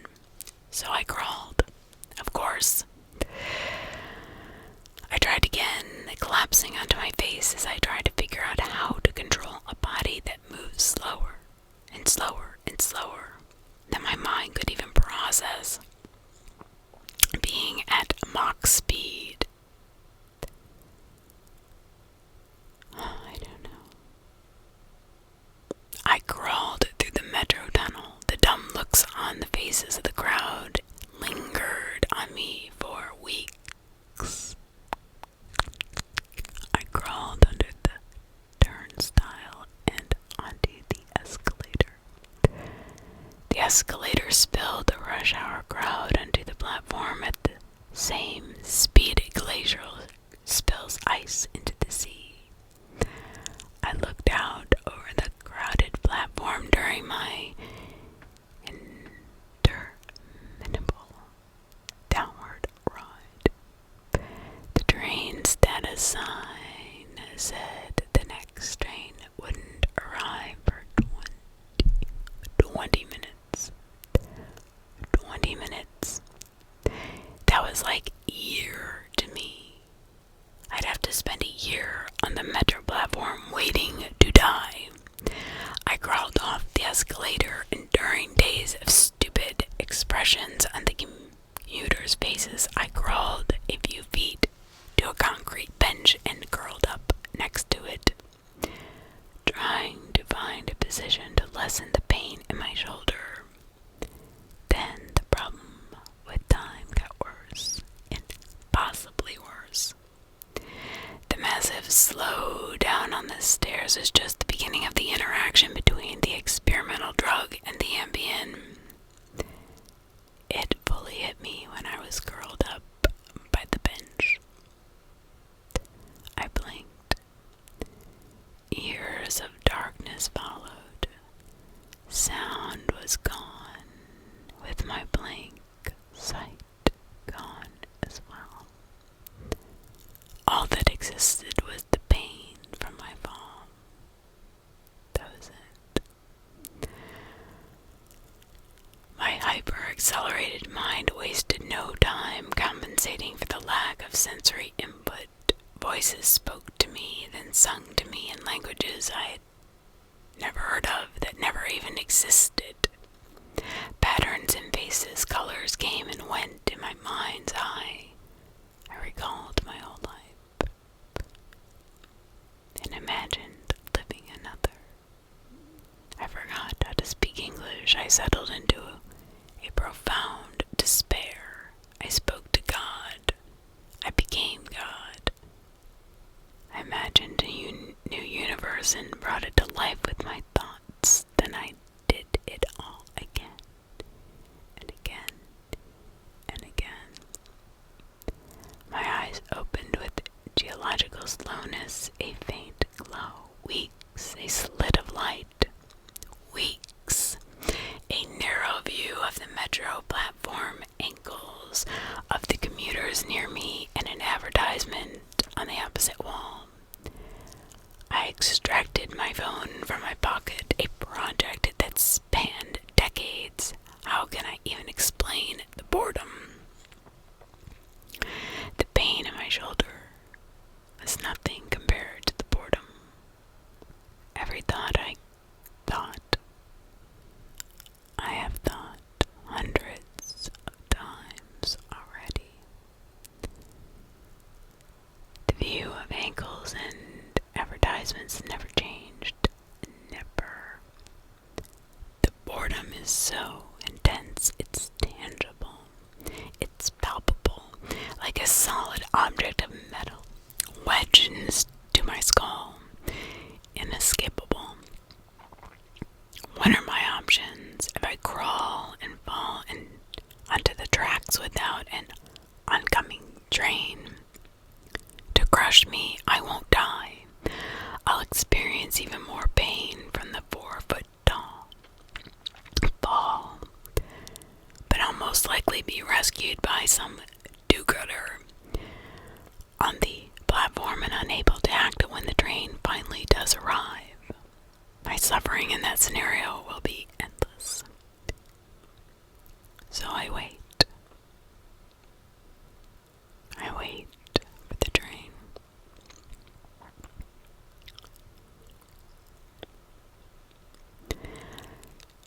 You know why I wait? It's so I can throw myself and fall onto the tracks without an oncoming train to crush me.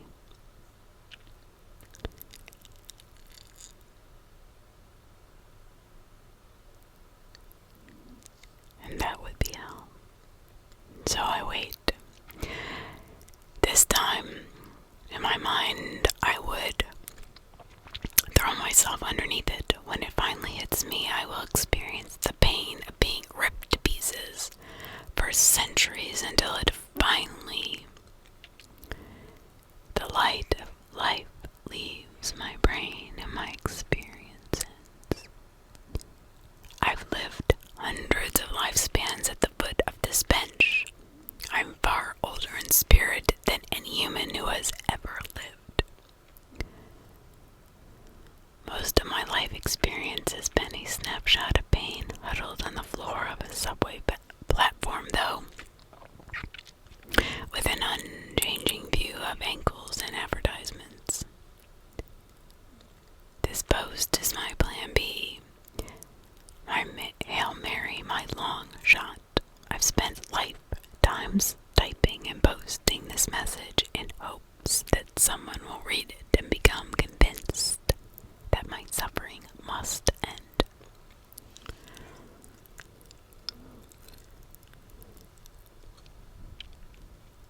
Someone on the platform right now. Someone who will find the man curled under the bench, the man who crawled down the escalator and killed him as swiftly as possible, a bullet to the temple. If you're armed and at Glenmont Metro, please shoot me.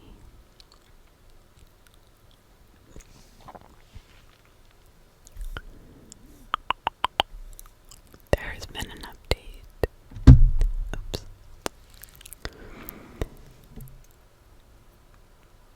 My patient spent 8 million years under a bench at the Glenmont Metro Part 1.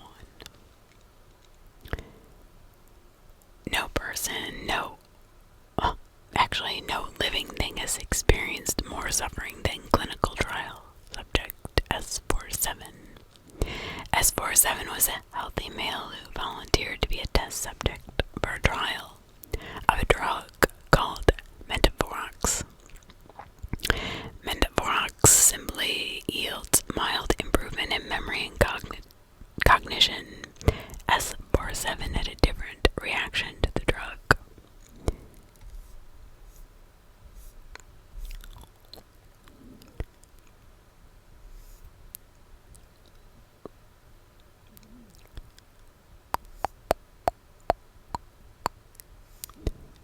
The reaction to the Ambien was terrible.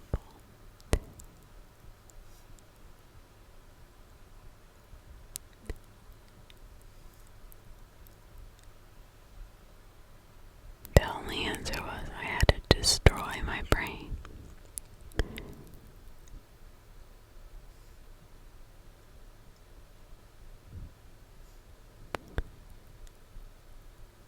That wasn't really hopeful. I didn't know if they had a plan.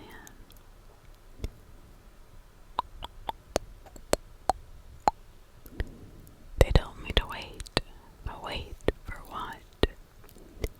We'll wait for the test subject to die.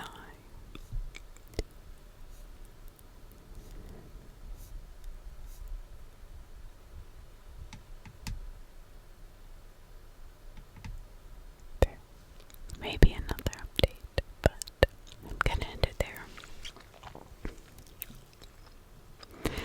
Because I'm sure you can imagine